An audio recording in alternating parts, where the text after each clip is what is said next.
आपको बताएं कि आम इंतखाबात के लिए एक और अहम मरहला मुकम्मल हो गया है और कागजात नामजदगी से मुतालिक अपीलों पर फैसले हो गए हैं। रिटर्निंग अफसरान आज उम्मीदवारों की नजरसानी शुदा फहरिस्तें आवेजा करेंगे। कल कागजात नामजदगी वापस लेने की आखिरी तारीख होगी। तो इस तरह से एक और मरहला मुकम्मल हो चुका है और आम इंतखाबात के लिए कागजात नामजदगी से मुतालिक अपीलों पर जो फैसले हैं वो हो चुके हैं। आज आखिरी रोज़ था इन फैसलों से मुतालिक और अब रिटर्निंग अफसरान आज उम्मीदवारों की नजरसानी शुदा फहरिस्तें आवेजा करेंगे। कल कागजात नामजदगी वापस लेने की आखिरी तारीख होगी और इसी तरह से रिटर्निंग अफसरान उम्मीदवारों को 13 जनवरी को इंतखाबी निशानात जारी करेंगे और सियासी जमातें और आज़ाद उम्मीदवार 6 फरवरी तक इंतखाबी मुहिम चला सकेंगे। तो आम इंतखाबात का एक और मरहला मुकम्मल हो चुका है। कागजात नामजदगी मुस्तरद होने के खिलाफ जो अपीलें थीं उस पर फैसले हो गए हैं। उसके बाद ये मरहला मुकम्मल हो चुका है और अब जो है वो रिटर्निंग अफसरान आज से उम्मीदवारों की नजरसानी शुदा फहरिस्तें आवेजा कर देंगे और इस तरह से जो कल कागजात नामजदगी वापस लेने का आखिरी तारीख होगी और इसी तरह से रिटर्निंग अफसरान उम्मीदवारों को 13 जनवरी को इंतखाबी निशानात जारी करेंगे। मुख्तलिफ शहरों में क्या सूरत हाल रही, इस हवाले से अपने नुमाइंदगान से जानेंगे और सबसे पहले हम रुख करेंगे इस्लामाबाद का, जहां पे यासिर मलिक हमारे साथ होंगे।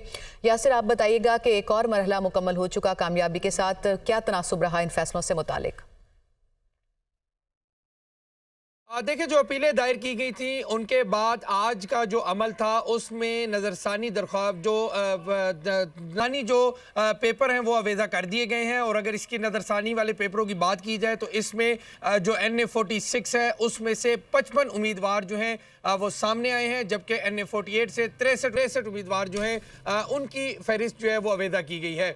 अगर इसमें NA48 की बात करें तो डॉक्टर बाबर अवान का जो है वो भी मंजूर कर लिए गए हैं और उनका फहरिस्त में नाम शामिल कर दिया गया है। इसी तरह डॉक्टर तारिक फजल चौधरी हैं, मुस्लिम लीग नून के उम्मीदवार भी हैं और टिकट भी उनको जारी कर दिया गया है। इसी तरह से जो साबिक इसमें पाकिस्तान तहरीक इंसाफ के MNA राजा खुर्रम नवाज, उनके भी नॉमिनेशन पेपर भी मंजूर हो गए हैं, अपील भी मंजूर हो गई थी और आज उनका फहरिस्त में नजरसानी फहरिस्त में नाम भी आ गया है। इसी तरह अगर NA46 की बात करें तो वहां पे भी डॉक्टर बाबर अवान का जो नाम है वो आ गया है। इसके साथ साथ दीगर जो लोग हैं जिसमें आमिर महमूद कियानी हैं, पाकिस्तान तहरीक इंसाफ के साबिक MNA थे, उनका भी आ गया है। आमिर मुगल जो हैं उनका भी इस लिस्ट में नाम आ गया है। तो अब कल का रोज़ है, तमाम उम्मीदवारान जिन्होंने पार्टी की जानिब से कारकुन थे, जिन्होंने टिकट के लिए उनको टिकट जारी नहीं हो सका लेकिन बाकी लोगों को टिकट जारी हुआ, तो अब जो नून लीग के मुतअद्दिद लोगों ने नॉमिनेशन पेपर जो जमा करवाए थे या पाकिस्तान तहरीक इंसाफ के जिन लोगों ने